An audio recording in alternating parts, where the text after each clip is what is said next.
7, 6, 5, 4, 3, 2, 1.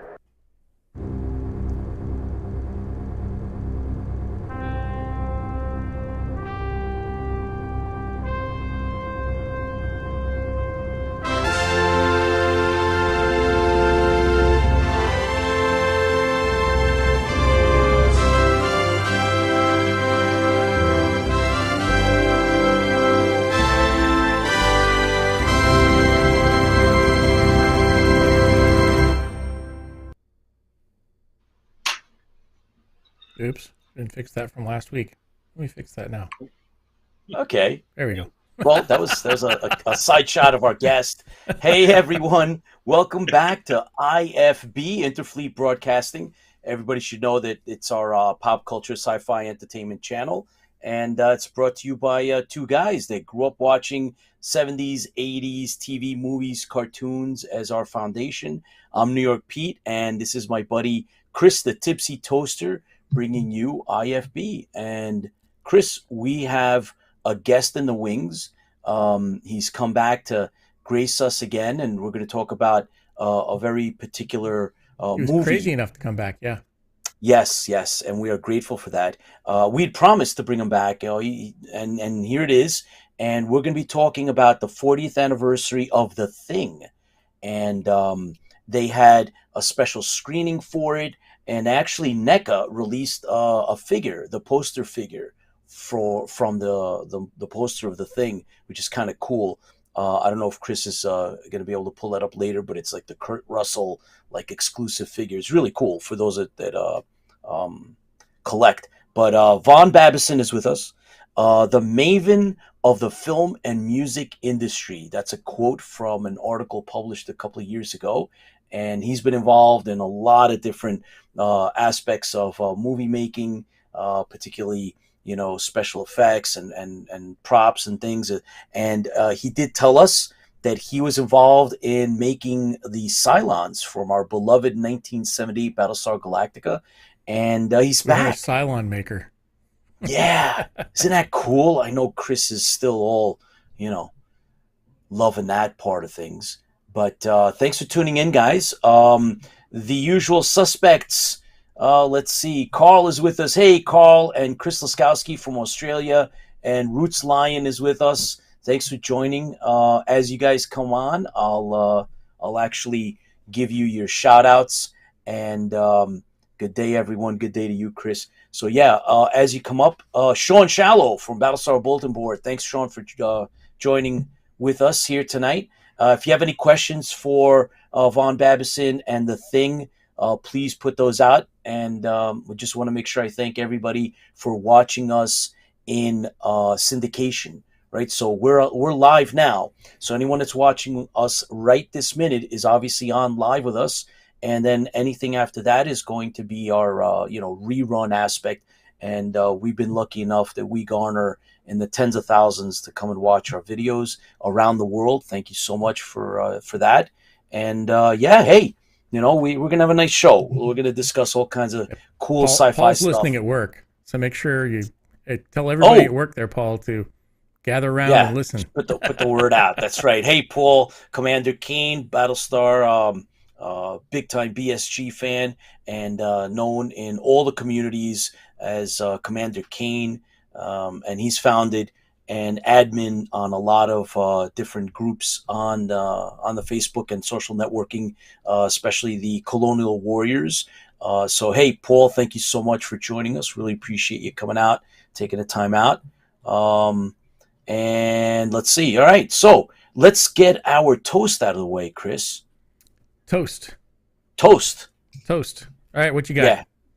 I got Space Camper. And it's Major Volta. Here, take a look at this. This was Boulevard like Brewing that. Company. Yeah, that's right. So you'd pick this up, Yep. but I think we still have some sponsors, right? Yeah. Fran, one of our guests and supporters that we've actually you've been to convention with. So Fran Severin. Yeah, hopefully get some of that footage out soon. Yeah, Fran and Brigitte in Austria, And David Alexander, thank you for treating us to the toasts tonight, to our beverages. Really appreciate it. And yes, Paul says he's raising the Felger carb. You bet you are. So keep up the good work. I'm ready. You ready for mine? Yeah, let's see. What do you got? This is going to be interesting for me. I never, I have, but I haven't. It's been a long time, so I'm trying goat a milk. raspberry Crabbies. alcoholic ginger beer. Oh boy, Krabby's raspberry alcoholic ginger beer. Where's Scottish that manufactured? raspberry flavor. Huh? What is Scotland. that? Edinburgh. It's chemicals.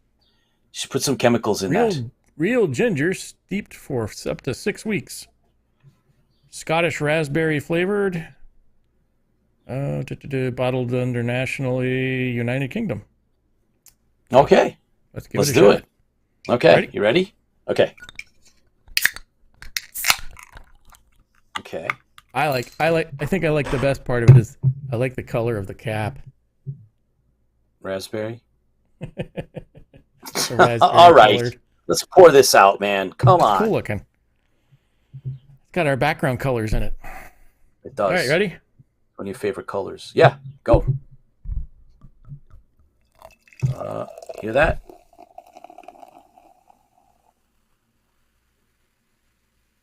Okay. Looking good. Ooh, it's Woo. ginger. All right. Nah, you don't mind. Why don't you just put some pepper in that? You'll be fine. Some hot sauce. And hot sauce. Put Ooh, peppers and hot raspberry. sauce. Wow. Okay. Get us both on the screen here. Is it gonna taste like candy? It smells like No. candy. But it's not gonna taste like candy. I don't know. I doubt it. All I know right. it foamed up enough to where it's already down to half a cup. Hang on. Oh, come on, put some of that. Is it red? Oh, it's red. I think Yeah, it it's is red. Oh boy. I hope it tastes like one of those what was that the tart candy. That's what I hope it tastes like. You know, leave it to England 11.2 fluid ounces. Didn't fill up my mug. That's disappointing. You can complain to the queen. Yes. She is, you just let her know, okay? Send her a message. Doggone it. Damn, England pint, I guess. I don't know what that size is. It's 330 milliliters. That's special, dude. Anyway, so maybe maybe one of the England or actually one of the Australian guys can tell me what a pint is in England or Australia, because it must be 330 milliliters. Because it's pretty small. Because I didn't fill up my cup, unfortunately. Well, that's because you have an American cup. What's your problem, man? Yeah. That's right. But if does you it were get in along England, with the English imported ginger beer? We'll find out. We'll find out. That's right. Inquiring minds want to know. Yeah, right. Anyway, well, let's do our toast. We always want to recognize the fans, right, Chris? Because without the fans, we wouldn't have the genres, we wouldn't have the great shows, movies, and everything else that we all love. So, we'd have a show because it'd be just you and me talking, but we appreciate everybody, tuning in as well. That it is. And all the toy makers and all the other stuff that wouldn't be making toys for us. That's right. And comic books. And comic books. But tonight's special night, so we're going to be celebrating The Thing for the 40th anniversary. So here's to the fans of all genres, and especially to those who have watched and enjoyed The Thing. So, fans feel the fleet. Here's to you. Here's to you guys. Yep. Ooh. Oh, that's good. Major Volta. Oh, that tastes good. I like that. I think I've had that before. Oh, what? It's sweet. Tell me it's sweet. Well, this is really sweet. It's really good. It's sweet, like sweet Kool-Aid, or like, what? It's like a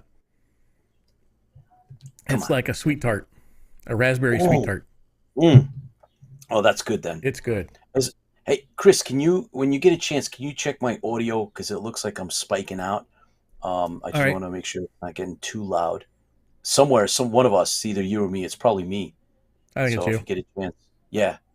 So there we go. Just adjust that. I turned you down a little bit. All right, cool. That's right, Pete. I turned you down. Sorry. Yeah, whatever, man. What else is new? So, The Thing and the 40th anniversary. I just wanted to. I didn't know this, Chris, but writer John W. Campbell Jr. Wrote a novella, and it was called "Who Goes There" in 1938, and Hmm. that's where the thing comes from. And so tonight we're gonna revisit at and explore the 40th anniversary Of John of the Carpenter's. Yep. John Carpenter's 1982 The Thing, starring Kurt Russell. And we have with us Von Babaisn, who worked on the actual movie, and he's going to tell us all the great things that he had done with it specifically.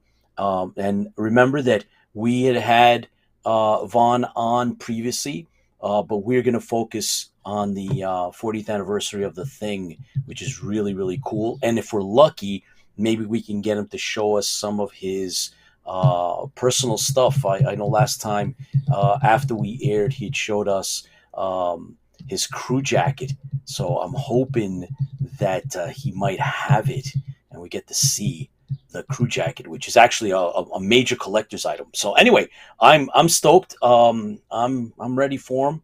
So if Chris, you press the buttons, I'll press the let's button. bring him Hopefully on. let me hang on for a second. I'll press the button All in right, one let's second. go. Hang on. I always All got right. a second there because I never make sure this works, but we're going to find out in a second. Okay. All right. Yep, So I need to hook oh, that back up. There I am. there he There you is, are. Vaughn. Welcome to Can the you show, hear me? man. Yes. Yes, sir, we can. Thanks for coming. And All right. yeah, it is so cool. We had touched upon some of the highlights of your career last time you came on with us, and it was awesome. And this time, since it was going to be the 40th anniversary of The Thing, and there was a special release, and you were going to be involved in it, we said, come back to us, and here we are. So, what was it like? Tell us a little bit about your role, and let's get into the movie. Well, let me start by saying thanks for having me on again. I love being here. But last weekend, The Thing broke into the top 10 at the box office. Isn't that How hilarious? awesome is That's that? amazing. A 40-year-old film on the big screen and it breaks through. I love that. Even after all the critics had said it was a crap. Exactly. Yes. Sweet revenge. Yes, yes, yes. I think that's so darn cool. It's just I'm so happy for John and Dean, even though it comes 40 years too late. It's just wonderful that they're getting this. It's so cool. And they did replays at a lot of the theaters. Yeah, there were some problems with the replays. I guess they sent where they were streaming at the theater the wrong format. aspect ratio. wrong aspect ratio, and there were a lot of angry fans. Yeah. But they're still playing it out there, so they fixed that, and they're still playing it. So you actually go on there and type in The Thing and find it at your local theaters. They are playing it still. So I know they're playing one here in D.C. I'm going to try to go to it. Sure. Yeah, well, there's all around the world. UK had events. Australia, there were events. Canada, of course, all the way across all the Cineplex Odeum complexes. And they're going to do that again. They're going to have a series of events in October as well. And they're going to replay that little clip they made with Dean and I. So that's pretty awesome. I'm looking forward to that. Oh, no kidding. Oh, that's kind of cool. So, Vaughn, did you actually get to see, like, did you go out? How does something like this play out for you? Do you actually sneak into a theater, or what how does that play? Well, these were in Canada, so it's a little far for me. Now, I was hoping 4 years ago. I was hoping, Vaughn, they said that they Learjet you out to one of these. Well, that's what I was going to say. 4 years ago, they actually did. They flew me out to London, Ontario, Canada, for a Comic-Con. And they put me up for 5 days and nights, and all expenses paid. Oh. And it was beautiful. It was a wonderful experience. And I sat on the main couch, center stage, with Dean Cundy. Oh, my gosh. This is just such an amazing experience for me. The whole genre, the whole everything in my life is so cool from this. I love it. That And is Dean's so such a cool. wonderful guy too, so it's very special. I can't believe all the negative press that came out on this movie. I mean, they tore it up. They really even did. was it what the heck? Cinema Fantastique. Cinema Fantastique said it was competing for the worst film ever. That's really harsh, and it's a really no good. Kidding. That magazine has quite the reputation. They do in-depth interviews. They really get into. It's not just one of those frivolous magazines. I'm very, very disappointed in that. I did not catch it when that came out then, because I used to read a lot of it. I have many issues in my collection, but I mean, it's an opinion, just like everything else. Vaughn, what does it feel like looking back now, 40 years later? What's your take? Total vindication, of course. I mean, it's so amazing. There are many people that pick it now as the best horror film of all time. And, if they don't think it's the best, it's certainly in their top 5. And that, to me, is just, 40 years. True art withstands the test of time. Right. And, so, great artists are rarely recognized in their lifetimes. They're usually long past history is looking back and seeing how wonderful their genius truly was, even if they lived like paupers in their in their lifetimes. Right. But what was it like? So you worked on the film back then, and then all these people came out and said they hated it. How did that make you feel? Being the person, one of the people behind the scenes, you're like, oh my gosh, is this going to scar my career or what? No, I didn't. As a matter of fact, this was a turning point in my career anyway, because after the thing, things started to go to CGI, and right. all of my practical, it was all in practical effects. It's my history and my learning, so I wasn't really a computer savvy guy. So, and that's when Universal I talked about that last time I was here, where they changed over to go to picking up the distribution rights for other production companies to foot the bill for production and then just distributing it for them. So they were cutting back all of their crews, just bare bones skeleton crews left on the lot. Whereas when I was first hired, it was just teaming everything. Oh my gosh. I was what they called a 30-day wonder, because they had nobody left on the books, on the union books. So they had to have people, and they had to have people now. So when they got their first 30 days, they became an instant 1 card. I didn't have to go through a 3 card or a 2 card. I just went straight to 1 card, which, the old timers really didn't like that very much, but sorry. Tough luck. Sorry about that, guys. I worked my ass off to get there, though. So I earned my spot, that's for sure. And that's why, my first movie was Airport 77. And that was 5 months, my first 5 months on the lot at 21 years old. I would work the principal photography special effects crew of Airport 77, which was amazing. And the day I got off of that, I went on to Jaws 2. So I was a 30-day wonder who got to go on the most lucrative location that the studio had to offer anyone. The 7 months location in Florida on Jaws 2 was like, that was the gem for any craft service man to have gotten. And they called me and asked for me by name, baby. We loaded the trucks. We loaded the trucks with all the sharks and all the equipment and the platform and everything, and they took off, and they went to Martha's Vineyard. And they weren't required to have a craft service man on the crew. So they didn't take me. I didn't get to go to Martha's Vineyard. But that was about a 3-week location. And so then from there, they moved it all down to Navarre Beach, Florida. And Florida's whatever the union rules are there had to be 1 representative of every union before there could be local hires. So they called for me by name, baby. they my boss came up to me at 3:30 in the afternoon and said, "Do you want to go to Florida?" And I said, "Can I have a day to think about it?" And he said, "No." And I said, "Okay." And he said, "Okay, pack for 2.5 weeks." I was there for 7 months. Wow. Laundromat. I had to have 8 hours in between my shift. So I punched out at 3:30. So at 11:30 at night, a limousine came out to my little house in Pacoima and picked me up and drove me to LAX. And there was, I think, a camera assistant and myself were the only 2 crew people on the plane going to Florida. And they flew us out. And I think that was the day that I was on the clock for 37 hours. Oh boy. And they didn't realize it. They like worked me all day and then they said, "Wait, are you still on the clock?" Yeah. Yeah, I am. Ka-ching. I wasn't saying about it. Hey, what the heck? So anyway, enough of Jaws. That was Jaws. that got me. That's so cool.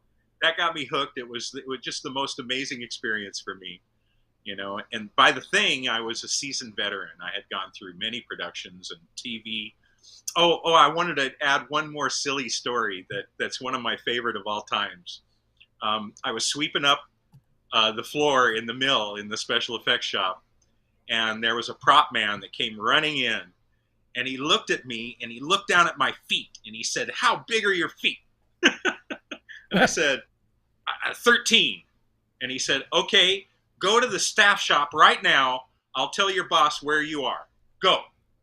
And so I just, split, went to the staff shop, and then the staff shop is where they make all the molds. So this is kind of where Botine would work if he was just working on a crew. Working on the lot. So I went there, and they made plaster casts of my feet to make plaster feet for tracks for the Hulk, for the Incredible Hulk. I provided the footprint for Lou Ferrigno. Yes, I did. Yes. And so, like on the first one, the pilot, and they're chasing him through the swamps, and they come up and they go, "Look at the size of that. That's my foot, baby." Love it. Oh, that's so cool, man. Well, there's information that you won't get anywhere else.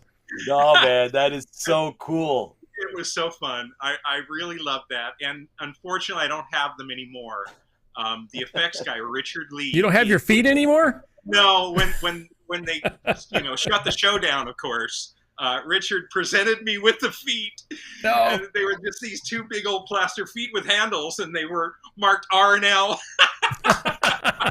Nice. And unfortunately, through many moves, I've lost them now, and I don't have them anymore. But I wish I still had those babies. That would be cool. Oh, that would be really funny. Yeah. Oh, it's so cool. That was a special memory. So anyway, okay, enough of that. Now let's get to the thing. We love it. We love all this stuff. That's why it's so cool when you come on. You're like, talking about the best of all the movies that were out there. Vaughn, I remember I went to see The Thing in the movie theater. I was a teenager. And at the time there was plenty of good sci-fi that was out there. And, a lot of us remember the old black and white. And this was awesome.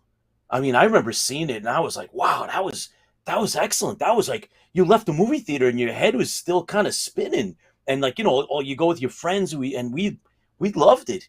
I got to be honest with you. I got to tell you that I didn't remember it as being less than a good, if not, better than good. And let's not ham it up to great, but The Thing, we went to the movies and it was like, holy mackerel, this was a great movie. We were all talking about it. And, so this idea that there was, amongst the masses, some kind of negativity, whatever, there was no internet. So I don't know, I guess somewhere out there, people were saying stuff, maybe the older people that went to the movie theater, but there was definitely an appeal, Vaughn.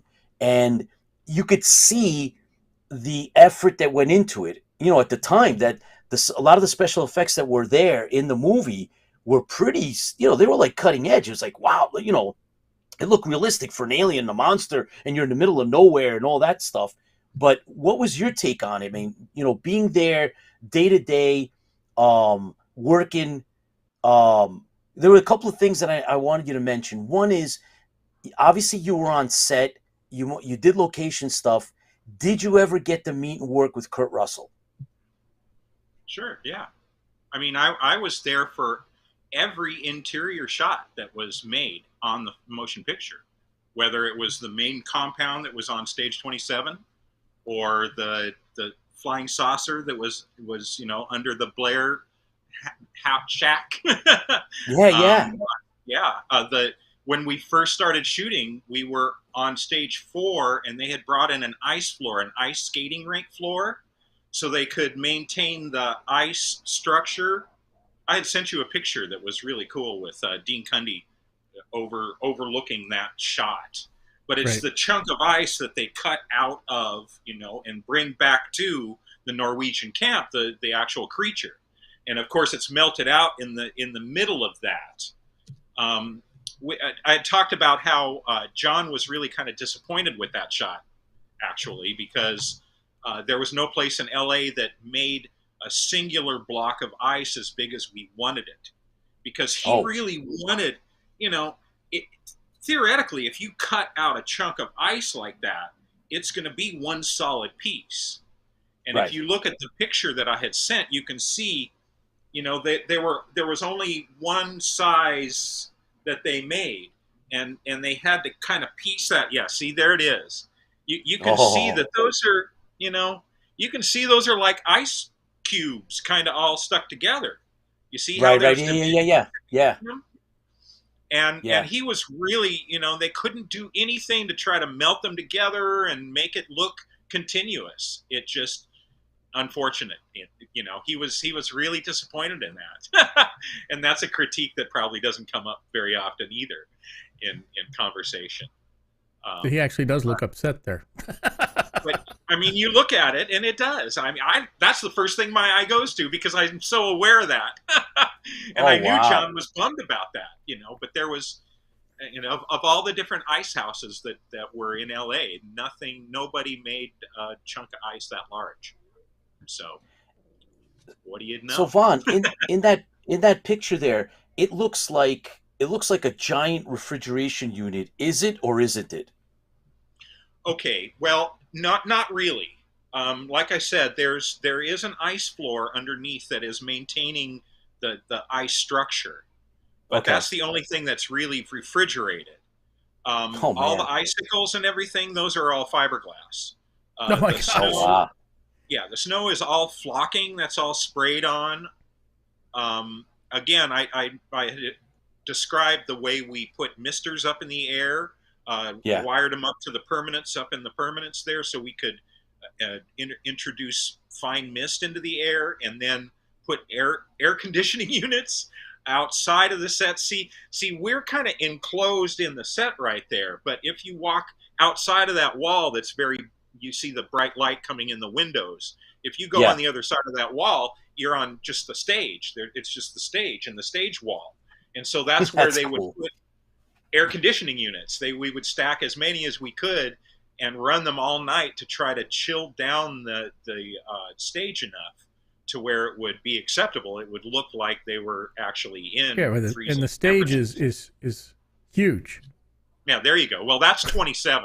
Okay. We were in a smaller stage on that last shot, but it's still effectively the same thing. The permanents, you can see the grid where those lights are very cute. I can't even, I'm not sure exactly how high that is up there, but it's like 30, 50 feet up high. Wow. And the lights are generating a lot of heat. Well, those are the house lights. Those are just, those aren't the real lights. What they do, the permanents, you hang what they call grip beds from the permanents. And those will hang down about halfway down above your whole set, above all the walls that are built of your set. Then their grip beds hang just above all of that entire set structure. And that's where they'll They'll mount lights that point down into the set. Grip beds are used for just a variety of different things, and it's like a catwalk too. So you just walk all around above the set. I had mentioned in the Tony Caesar thing the three full body burns. I saw the third body burn from the grip beds. So I saw it from above looking down. It was really nice. Oh, wow. But you wish we had phones like we did back then, so you could sit there and hit record? Yeah, well, you see, again, they probably would have confiscated all of our phones. Yeah, put it in the box. Put it in the box. Yeah. You know, that was another thing. Probably, maybe there was such a mystique and such a hype that had been built because they didn't want any pictures to get out. And fandom knew that. They were almost resentful of that.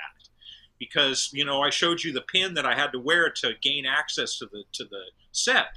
So there was very little stuff that was being leaked out, and people didn't like that. They wanted to see what was going on, you know, because Rob Bottin, and of course, you know, this was the biggest special effects makeup budget in history at that time. Oh, wow. So wow. It was over $3 million just for the makeup effects. And from what I understand, it like went double, I think. But wow! Really, don't quote me on that. But it was Chris that's why and it was I, so overwhelming for Bottin at 23. You know, to have all this money and the pretty much unlimited ability to do whatever came to his mind. You know, I want to get into that with Heartland as well. I saw that Heartland thing coming up. Like it. Yeah, we Chris and I were like, we did a little pre-screening on our own, and I was like, wow, this is really cool, man. It had been a while, you know. You don't kind of. I personally hadn't watched it in a while. I've seen it multiple times, but I was watching it again today, and I was like, wow, that's you watched some of the what do you call it, the special effects, the modeling, towards the end. The robot, it looks like robotronics or electronics. It's just amazing. It's incredible, though. It was good. I mean, I was like, I felt like I was tense, and I was in it, and it just took me right back. And I was like, okay, these guys are on this remote location, and it's playing out. And I don't know. I thought it was good. I liked it. It stands up. It stands up. Sometimes things get campy. You know, Vaughn, sometimes you watch a movie after many, many years, decades, and it's like it gets campy. This was not, man. This was not. I think it stands to the time, the test of time. I think it stands up to it. When was the last time you watched it? Uh-oh. Vaughn, did we lose you? I think Vaughn has frozen on us. Hey, Chris, what can you do to see if we can reboot our guest, Vaughn Babaisn, who is going to get into some of the animatronics, Chris Laskowski. That's right, it's the animatronics. But Vaughn Babaisn is going to get into a little bit more of, I guess, not so much the technical, but he's going to start bringing us into more of the world of the thing and behind the scenes, and talk about different aspects of creating those various props and special effects and what we got to see. I don't know if you guys have actually seen it. Like I just mentioned a little while ago, the Tipsy Toaster and I, we were doing a private screening, and I think it looks great. I hope you guys are going to get out there and watch it again. I highly recommend. I mean, I've seen it several times, actually. It's 40 years, so how could you not? As a matter of fact, I read an article that stated that it's streaming on Peacock. So for those of you that have the Peacock app, you can catch the Thing. And of course, we are doing a special today. It's the 40th anniversary of The Thing from 1982, starring Kurt Russell. And Frozen got kicked. Yeah. So I'm not sure. I think I don't know. We're working magic, trying to get our guest back on. A momentary glitch. You can hear me. Just reboot. Yeah. But other than that, I'll tell you guys. it's really cool. We're going to go through some more pictures that we weren't able to get to at our last interview. So Von Babaisn is has come back, and we're happy to have him on board, and we're discussing the thing in depth as its 40th anniversary release, and it did really really well in the box office for a 40-year-old movie. A lot of the fans went out, and it's going to be done again. So Von Babaisn told us that it's coming back in the fall. So later on in the year, of course, 2022, there's going to be another limited release. So for those of us that want to get out there and get into the movie theater, I think it's a good excuse to go out and see it. Yes, Roots Lion watching Burn from the Rafters. Yeah, man, there's some really cool. We got to watch. Tipsy and I were watching. The end part of it, and there's a lot of stuff going on. It's emotional, yelling and screaming, and the creatures getting burned. It's pretty cool, man. Pretty cool. So make sure that you guys stay aware that, and on top of the fact that we are going back to our live Thursdays. We had a little bit of a glitch, but we're back. Today is a special edition, kind of like a makeup, but we are definitely going to be back on Thursdays. We're going to have more footage from Awesome Con, right? The key is don't let your boss pick your hotel. Yes.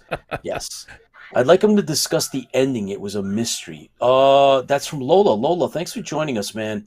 Yeah, you know what? I will definitely bring that up. And we're back. We'll mention that, and we'll make sure that we get into that a bit. But yeah, so make sure you tune in. We definitely have more, and I know that Vaughn will be back again in the future. This is not the last time we see Vaughn on IFB, and which is cool. All right, Vaughn. Hey, yeah, we're gonna have to lower the speed down a little bit. Yeah, take care of business, Chris. And these are the trials and tribulations of the digital age. We're not all on one speed, but that's okay. We can work with that.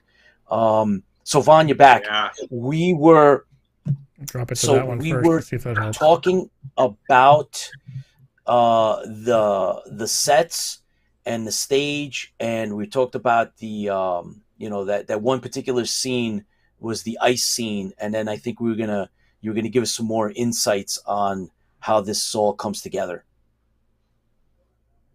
Yeah, can you hear me okay? Yeah, yes, we can. It's going to look really fuzzy on your end. I lowered the broadcast back to you to save some of your bandwidth because it looks like you got a bad connection. But we're good. I don't know. We got you. Anyway, okay. All right, yeah, we were talking ice the way it didn't live and was upset at. But we got funny thing of a particular day that was so fun inside the tram that drove by, and every time we would and come walking out of this stage all of our parkas and it was 100 plus sand at that time. Everybody in the tram all in all their shorts and little stuff and walking out of our Yvonne, your sound is breaking up pretty bad. I've done all I can. You gotta move closer to the internet. We lost him. Oh, we lost him again. That's okay. So we'll work through this. Nonetheless, we will end up one way or the other. We'll work around this, but I definitely also want to make sure that we get Lola's question in at some point. Chris, there was some cool stuff, some pictures that he sent up that we want to try to get up, and maybe we can have him also comment. Right, there was some things that he had sent you, so we'll see if we can get those into play at some point as well. And guys, I mean, look, bottom line is, these little glitches, they happen, and this is what happens when you go on live. Yeah, that's right, and it's out of our control. But thanks for tuning in nonetheless. You guys that have been around for a while, you know that we've experienced this is why a wide variety. of a wide variety of issues, but that's okay. We end up working around them. Oh, yeah. But remember, we have a bunch of other things going on as well at IFB, and we have Paragon coming on. Yeah, next week. We're Yeah, gonna have Paragon. Yep, That's that's hopefully right. That's this he week. had stated on his email he was going to try to get some pictures of some prototypes. So if you don't know, Yes. Paragon is the one who now has the contract for all of the Battlestar Galactica. What do you call it? Props, I guess. I mean, Props, yeah, but that's yeah. not the license they have. They have license for Knight Rider Oh yeah, they have and a bunch all of the sorts of other. licenses. So Yeah. So they're coming. We're gonna have the 501. We're gonna have Galactifrac from France is coming on. that's There's 2 weeks from now. Yep. Or Yep, 2 we're weeks gonna from have Thursday. another prop, another costume designer coming on. Yep. Hey, we're gonna have an actor and stunt woman who worked on Galactica Oh, I and can't wait other for that one. things. I'm going to So pull up the videos Maureen for those, and Lynn Fields is she can coming. talk us through those. That Oh would be yeah, so and much then of fun. course a bunch of authors and professors. We have John Raposo, author John Raposo. He's going to be on. We haven't confirmed, and there's a couple of others in the wings. And Yep, I looks like Vaughn's back. think yes, Fawn's back. All right, so get him up. It's enough talking. That we're the talking heads here. Nobody wants to hear us. Let's hear Vaughn. Yeah. All right. Oh boy. Oh, you're All much right. better now. Is it working now? Oh, yeah, you're Yes, much it better is. now. I don't know what you did It looks different. like, yeah. I reset my modem, so hopefully Oh, there we go. It was the ON OFF switch in the OFF position. I just unplugged it and plugged it back in. There you go. That works. All right. Vaughn Babaisn. Okay. I can blow up a building, but I can't get on the internet. Not my Easy fault. now, It's easy. it's the internet's fault. Now, I've been on the internet since 1996 when it Wow. was only a 28.8 modem. Yeah, Oh, I remember boy. 56, Real audio samples that would 48. take 2 hours to download a 33, yep. 20-second sample. Yeah. Oh my God, it was murder. Anyway, all right, Where were let's we? go. Let's not worry where we were. Let's go to somewhere else. I wanted to tell my helicopter story. You deserve Yes, that. of course. I haven't told that to anyone yet, and I think you guys deserve it. Awesome. This is how I met John Carpenter. That's what I call this story. When we first got approached in July to do this thing, To do the thing. We started a pre-production kind of a trial and error experiment, and the idea was Roy Arbogast and I think John Lloyd helped him, the production designer. Anyway, these two guys collaborated and talked John Carpenter into doing this. What we did is for 3.5 weeks, our crew went to the back lot above the dump. Oh, no. Yeah, we had, you could have no skyline in the back above the mountains. So you had to go to the highest point at Universal, so there was nothing in the back. What we were going to try to do here is recreate Antarctica above the dump in the back lot at Universal. So we muslined the hillside in, which, white muslin sheeting, covered the entire hillside, and took 100-pound bags of white gypsum and covered all the linen with gypsum. So we had a white snow-covered mountaintop. And amongst those were put fiberglass rocks from the staff shop to make it look more like Antarctica, I guess, whatever. But as staff shop rocks are, you have to convince the camera, so you just have to see them from one side to make them look good. So the backside of a fake rock like that is wood and just an open fiberglass shell. The rock is just the rock, so it's just open. Whoa, that's cool. So yeah, and you've got them all over, and it looks pretty good. The visual was, I don't know how they'd ever in their wildest imagination could tie in that stupid little hill in the back lot to British Columbia or Antarctica, whatever. There's just no way that would ever happen. But anyway, back to what we're doing here. okay, we erect this 20-foot scaffolding for the camera crew to be on. And what we had were miniature helicopters. They were probably about 10 to 12 feet long. They were decent sized miniatures, but they were radio controlled helicopters. And what they thought they were going to do with this is the helicopter was going to fly around chasing the dog, and what they hoped to do was hit the tail rotor on one of the rocks, and the tail rotor would break off and crash and explode. Okay, that was this is, like I said, this is before principal photography, so this is just all conceptual idea. Let's try to put this together and see what we can do.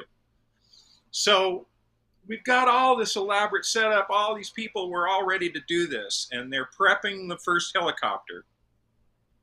And they get it up in the air, and it looks really good. John's asking them to fly it around, to see if it looked like a real helicopter flying. And he wanted to get it down close to the hilltop too. He wanted to get it cresting over like that. So that first helicopter, on trying to crest over the hill, hooked a pontoon in one of those empty backed rocks and crashed the helicopter. Boom, gone. First helicopter is down, and they didn't even roll a single frame on that one. And that was, of course, number one helicopter was the best of the three. So we just crashed the best of the three helicopters. All right, so we're to helicopter number 2. Now, in order to get the tail rotor to break off right at the precise place they want the tail rotor to break off at, they mount a little explosive squib right in the little back part of the tail rotor there, and tie it in. And electronic squibs are set off by radio wave. So they're prepping the helicopter, and something fires the squib, and the tail rotor blows off the second helicopter while it's still on the ground. Oh, no. Oh, no. Oh. So, needless to say, they didn't get a single frame shot of that one either. So now we're getting to number 3. This is the last one, folks. This is it, So the guy gets it all prepped up, gets it all nice, makes sure nobody's got a radio within miles. No, they don't want it to set off. So they get this thing up, and they start flying it around, and it's like listing. It doesn't look like it's really flying. It's kind of spewing the little gas oil mix that the thing burns. It's kind of coming out the exhaust, and it just doesn't look good at all. And John looks at the guy and says, well, how come this is looking so bad? And he says, we weren't supposed to get to number 3. Oh, God. So John just turns around, leans against the rail at scaffolding, and looks at everybody and says, okay, folks, that's a wrap. Oh, no. Oh, boy. And that was it.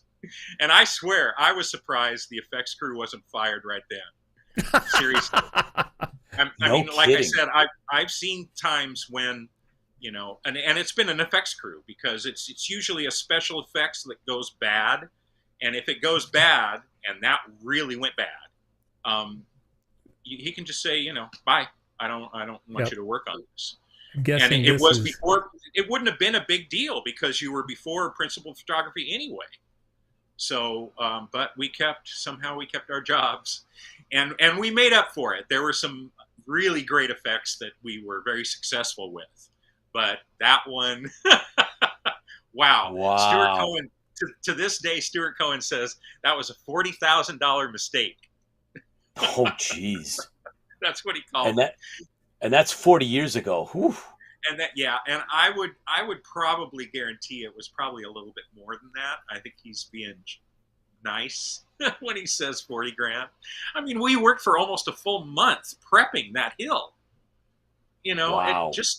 That was just the advance work, and then to get everybody up there, that whole camera crew and everyone all, oh boy, it's a big production.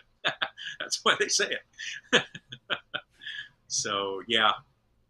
Hey, Vaughn, so did they actually ever get to use any of the miniature footage? Because in the movie itself, it looks like it's all live. Yeah. No, it's all, Wow. I mean, you can tell. Yeah. They didn't use a bit of that. No. As a matter of Ooh, fact, wow. I asked Stuart, he did say that there was a little bit of footage shot on the third one, because it was the only one that they really had the camera ready to take film. Wow. They were just, it was just such incredibly bad. I've seen some pretty bad mistakes before, and that took the cake. That was a big one. Wow. So these so some of these shots that so the helicopter that blows up in the movie itself, what is that? That's just a full-size mock-up. Oh, wow. Oh, really? A on. full-size mock-up? Yeah, sure. Oh, wow. Like Jaws 2, when the shark eats the helicopter. I mean, we had a real helicopter that flew in and everything, but we had our mock-up helicopter. It was basically held together with pop rivets and hot glue gun. Grip tape. Yeah, it only needs to hold up for a little bit. Yeah, just enough. Yeah, exactly. And they'll generally they'll have a shell of whatever it is that they need to blow up, and then blow up the shell. Were you in on that one? Oh, yeah. I was not, no, because I didn't go up to the location. I was still. That was in British Columbia, right? Yeah. Yeah, when they were shooting all the exteriors up in British Columbia, I was at Heartland with Botine's crew. Okay, gotcha. So how much of that stuff was actually on location? I would imagine that maybe a third or a quarter of it. Well, I think the location really was about a month. And we shot 5 months on the lot at Universal. Wow. So there was, just look at it this way. Every interior shot is on a stage. Okay. Oh, wow. Okay. If you're in a room, like all this stuff that's outside right there, that's all in British Columbia. That's all happening in British Columbia. But the minute they walk inside a door, then you're on a stage. You're on a sound stage. And I would imagine, Vaughn, that some of those shacks were obviously going to be reproduced on this one of the big sound stages too, if they had to do any of that extra work, or was all that outside as well? Yeah, that's all outside. I mean, all of the interiors, the principal photography was done by the time they went to British Columbia. Oh, so wow. You see, that's interesting. You see all this was all done on a soundstage at Universal right there. Gotcha. We're on stage 27 right there. Oh, that's so cool. It changes in the blink of an eye. Obviously we did have like the interior of where you exited the compound, where all the jackets were hung on hooks, which we've talked about before. But the door would open and you would just have a small exterior that's all flocked, and then you would cut to the exterior shot where they're walking outside in British Columbia. So it's a constant juggling, constant editing between exteriors and interiors. But most of the action happens inside. Inside, yeah. Yeah. Oh, Kennel, that's so all the cool. basement scene, all that, everything's being shot on a stage. The autopsy, even the blown out Norwegian camp. That the ice floor, and when they find the Swede who's cut himself, I sent you that picture too. Yeah. Of Gunnar, our chief mold maker, our sculptor, our head sculptor, that they sculpted as a throat cut Norwegian. I almost said Swede. He's not Swedish. He's Norwegian.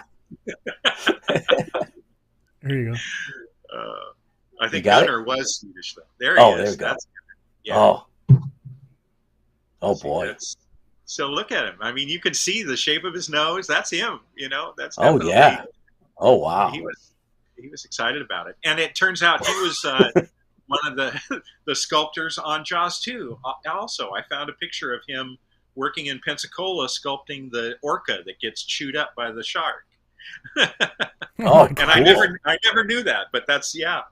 Since I obviously connected with him on the thing, I found out that he was out there in Navarre as well, which is really very cool. Interesting. Vaughn, Great we guy. got a question from one. It came up on the chat. Michael Einhander, thank you for joining us live. Any stories about the detached head with the spider legs? Well, Charlie, yeah, Charlie Hallahan, R.I.P. was a really great guy. Boy, he put up with a lot of abuse.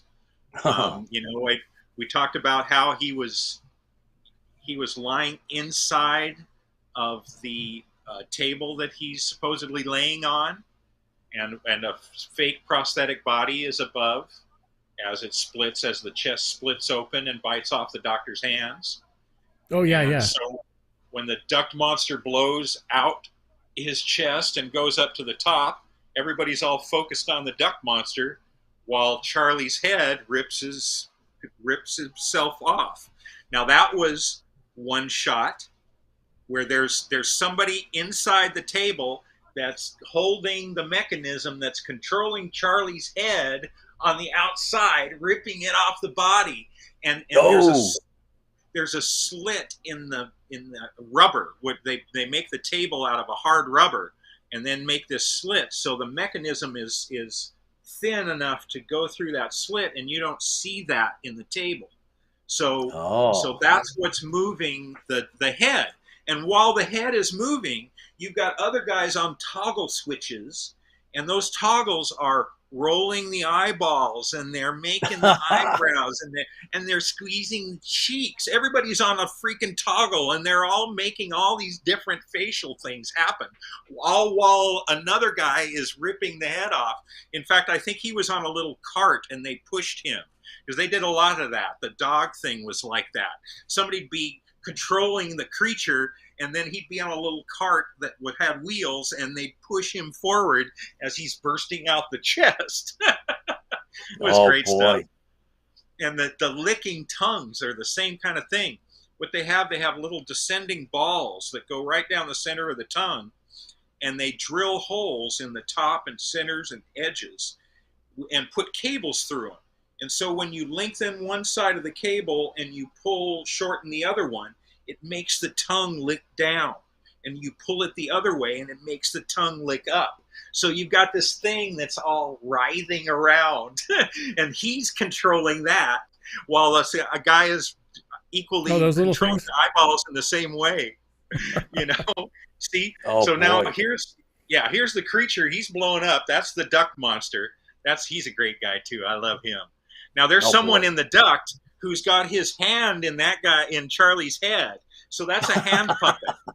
That's a Oh hand wow. puppet. Somebody's above that, and he's created. Yeah, okay. And see, now there's a guy under the table that's controlling him, you know, and one guy's controlling that little tongue, and then everybody's controlling something, while they're all distracted. So this Oh rips off man. beautifully. So cool. Oh And you know, boy. they tried to keep, it's funny because they tried to keep some of the colors surreal. Instead of making it quite so red blood, everything red blood, they were trying for a little more favorable rating that way too, to make it green and purple. Yeah, you wouldn't think And that, but I guess in 1984. Oh wow. and see, now this is the same kind of thing. If you look down at the bottom of his head, there's a slit in between, and that's where the mechanism is holding the head as it lowers down. That Interesting. mechanism, he's inside behind that wall there, holding the head. And again, you've got another 5 or 6 guys all moving his mouth and his eyes, and things are moving around. Oh, that's Then he so gets cool. Oh, that is so cool. Yeah, so he's still burning the duck monster there. Now we're on the floor, and the same type of thing happens. Now this is a reverse film. This one, that's just an air hose that's painted red. It's got latex on the outside of it, and we're pressurizing it with air. So it's just kind of whipping its way around, kind of the way a slip, or whatever those, not the slip and slide, but that other thing that you Oh, just the put on air. the Yeah, end of the your hose. yeah. Yeah. Okay, see, so that started tied and then pulled, and the air made it whip around until they sucked it back into Charlie's head, and then they reversed the film footage, so it comes whipping out of his head, out of his mouth, and locks onto the table and starts again another division in the tiles there, and somebody's underneath moving that head forward. Each one of those is another major setup. Every one of those Wow. is an extensive. That's why it takes so long to do these things, because each one of those is, and it has to be lit perfectly. Dean, that so much it works hand in hand with one another to make this stuff look real. That's so good. Oh That yeah. just that whole sequence right there. I mean, I don't know anything in film like really that kind of compares to that. It's so unusual. It's so unique. So Kurt Russell looks like he's actually shooting a flamethrower. Oh yeah, there were. Oh sure, they were real flamethrowers. Sure, Oh there my were. God. No Oh doubt. boy. You see, now this is all reverse as well. We start with the head with everything out, and then we start Okay. sucking the stuff back in, one at a time. Oh, Eyes come back in, the crab legs come back in. And so when wow. they come out, I mean, they start adding the sound effects.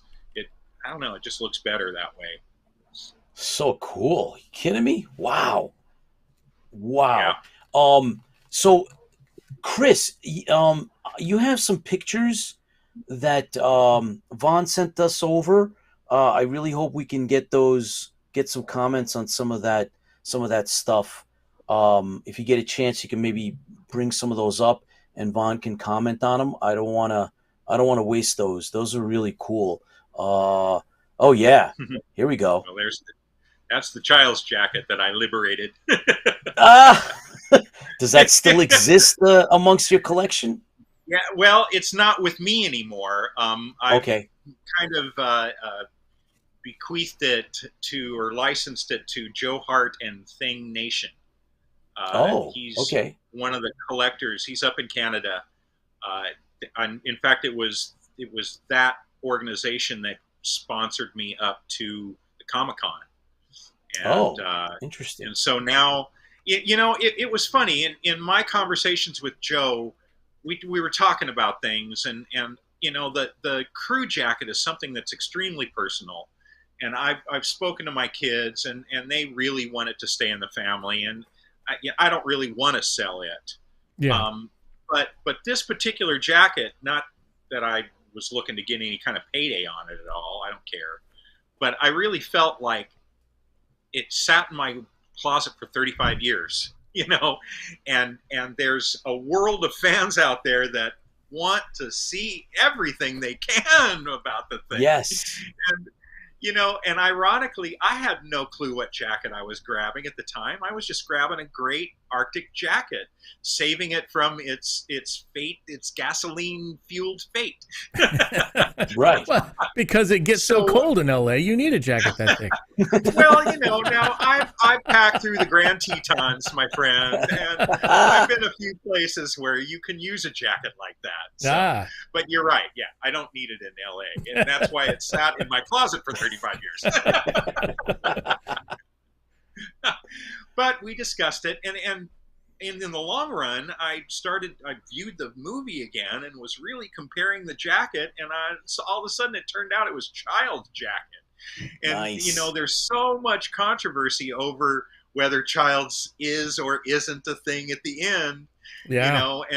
And part of it is that was one of the by the change of jackets. And that was one of the questions. That there's Yeah, they have, and but they've also said that it could be the same jacket with an ice sheen on it, which I think probably is true, because Joe used to say, "Oh, this is the Holy Grail."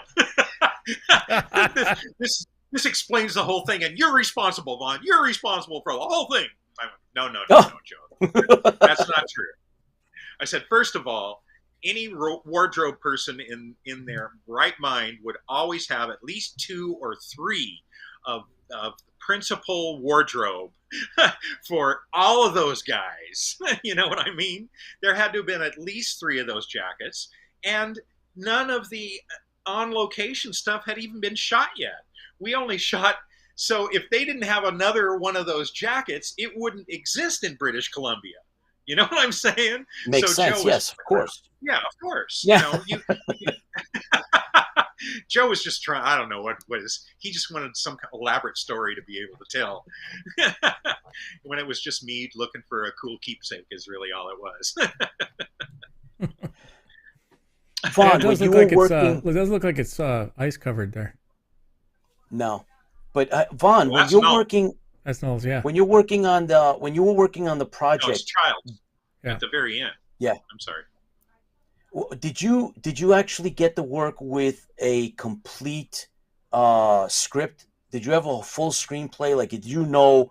Were you able to read through the whole thing from beginning to end? No. No, I wasn't at the level where I was reading a script.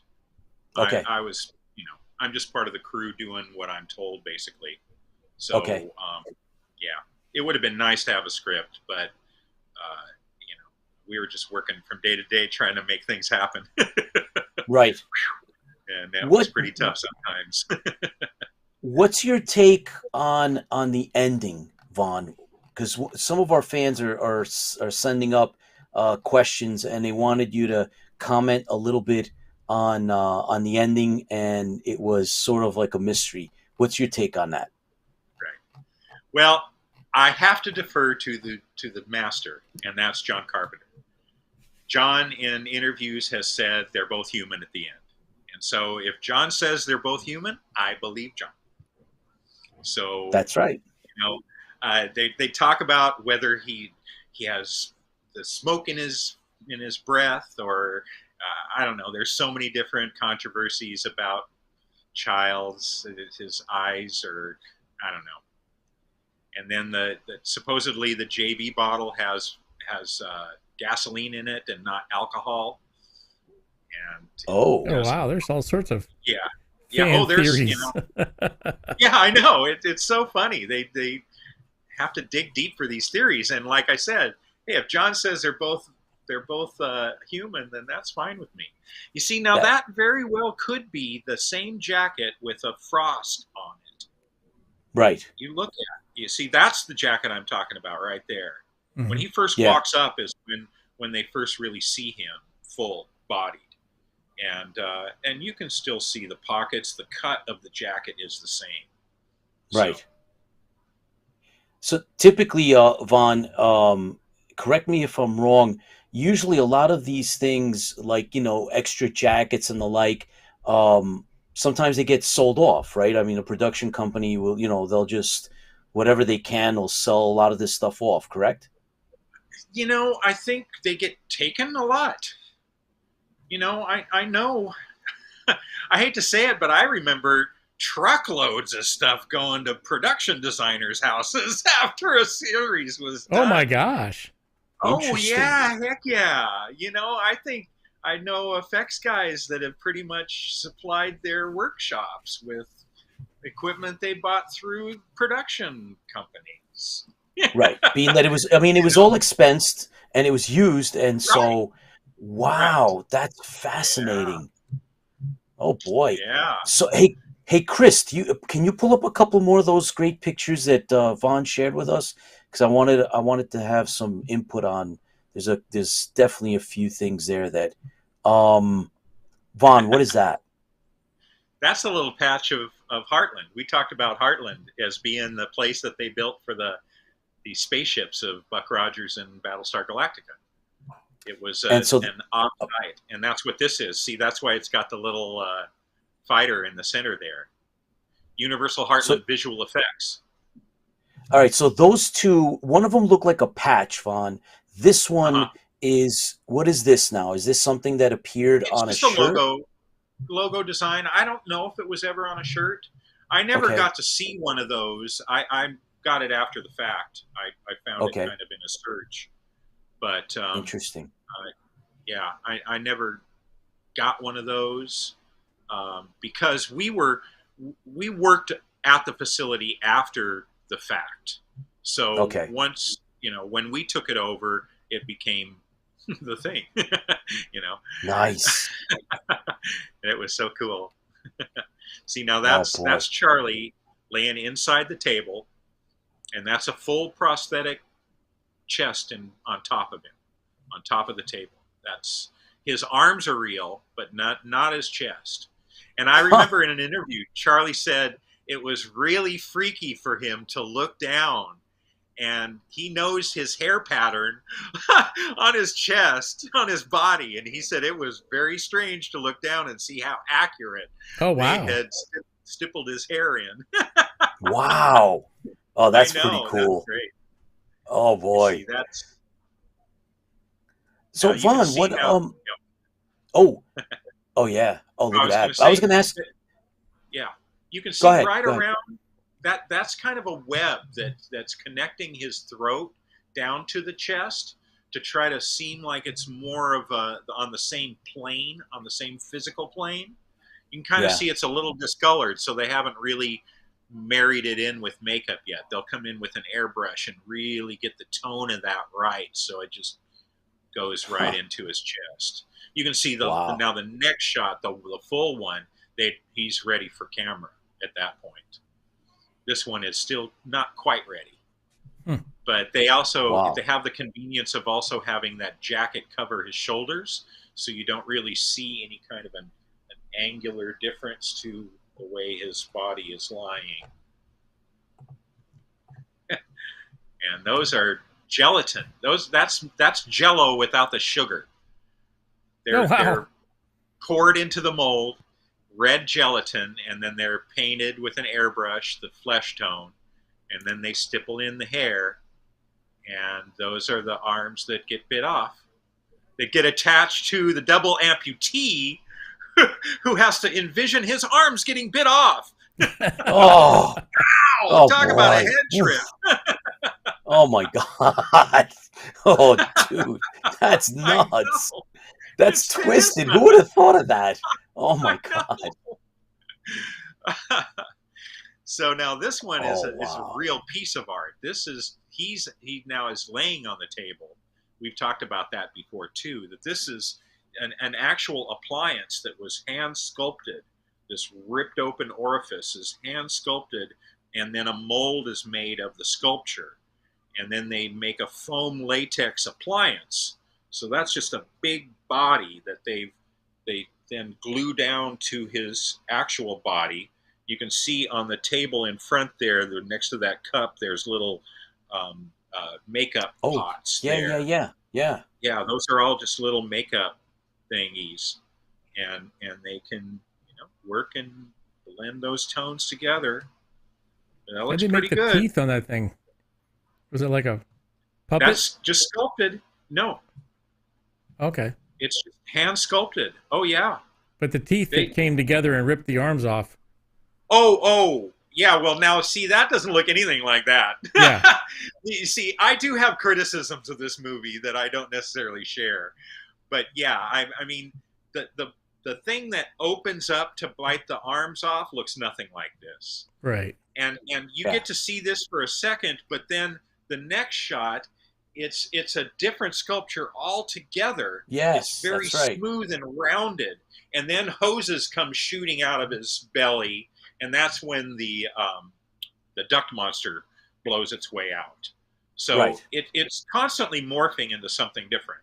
I think that's how they kind of get away with one shot not really matching the other because it's always so fast, a state of flux. Yeah, it's always changing. So it really doesn't matter. It doesn't really have to have to match perfectly. So. Oh boy. Oof. Yeah. That's. Yeah, Oh, there it is. Ah. Yeah, that doesn't look anything like that. That looks like that it, looks. Now that's the guy. Yeah. See, now all the close-ups are Richard Dysart, but when you get to that one scene when he's falling back, and he's waving this nubs. Oh man, that's Oh, the double amputee, and he's got a facial appliance that makes him look like the doctor. oh wow, So that's cool. Oh no, yeah, and here it comes. Oh my God, this is cool. Yeah, we were watching this yeah, just before we came on live. This is yeah. incredible. Boom. And he's going to, yep, and the chest cavity is going to just boom. Yeah, you see, now that just rips up. You can see when it rips open, it's almost a straight cut, and the teeth are down below. Now that last chest you saw just for a split second. You seen it, Yeah, and it looks nothing like this one here. That's right, all the rounded lips that are kind of Right. laying right. over.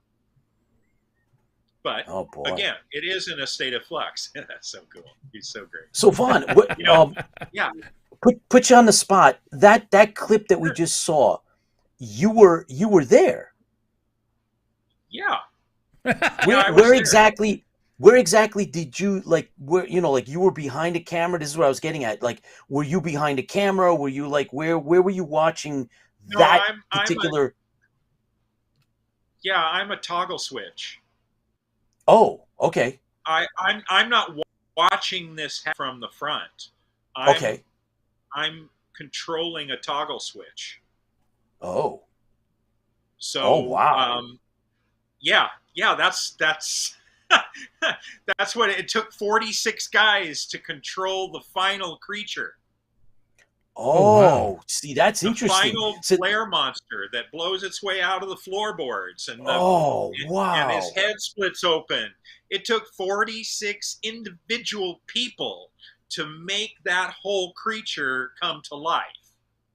And See now. everybody's doing something, an arm or an eye or a facial or Oh, the jaws or the dog that comes out or the dog's motions. Everybody's working something. oh, So, see, you know, this is fascinating because we just take it for granted watching it, right? And trying to picture. All right, so I guess Vaughn was standing over on the side and he's, I don't know, doing something. But see, this is interesting. This is something that you take for granted, but we're interested. We want to know about this. So you didn't get to see this happen. You were just seeing you were controlling something behind the scenes and saw this exactly. way after. Right. Oh, You see, now, obviously, the more extensive a creature is, the more people it takes. right. Now, say something like the Windows. When Windows is grabbed by Palmer's head and then he's thrown down into the corner. Now, obviously, that's a dummy. That's all covered with gel, and they're going to torch him. In fact, yeah, they do torch him, and his legs are still kicking. Right. Well, there's one guy behind the wall who's just pulling two bars that are attached to his legs, and they're making his legs kick. So it only takes Okay. one guy to animate that creature. Right. So, the rest of the crew could be milling around and watching this. And as a matter of fact, I mentioned the third body burn. I was up in the I was up in the grip beds. The Right. first Right. two, I was on the outside of where the balsa wood wall is that he busts through on a fire extinguisher. So Oh. so the first two shots of that, I was on fire extinguisher.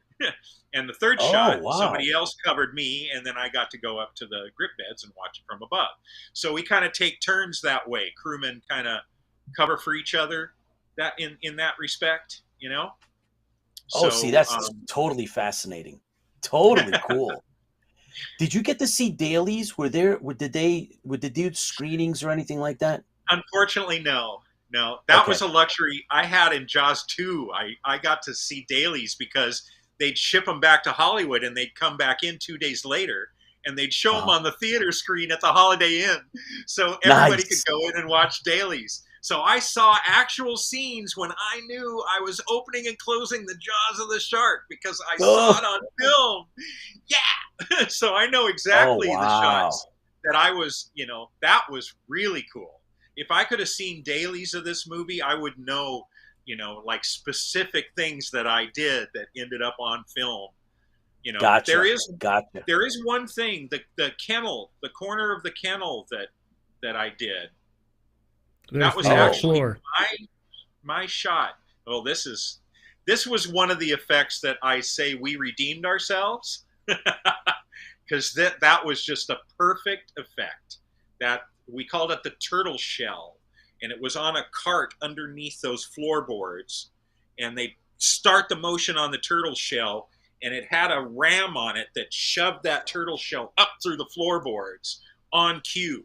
So you'd start the motion and you jack that thing through those boards, and it'd just be knocking boards left and right until we sucked it back down, and then he disappears again. And that was just such a great scene. We set that up and shot it, I think, 3 times before lunch. Yeah, you see that whole line? I've got a great picture of that. I had to have a picture of it to have continuity, so we could put it back to 1 after we shot it. Because that's, look at what we're doing to it. That whole set is screwed up. We had to put it back to 1 twice and get it shot, and we did it before lunch. So we were very efficient on this. I was really proud of that. Oh, that's cool. Oh, man. Now that stuff is, I think the tentacle there is CGI'd. Okay. This is a real creature. See, now I'm telling you, 46 guys are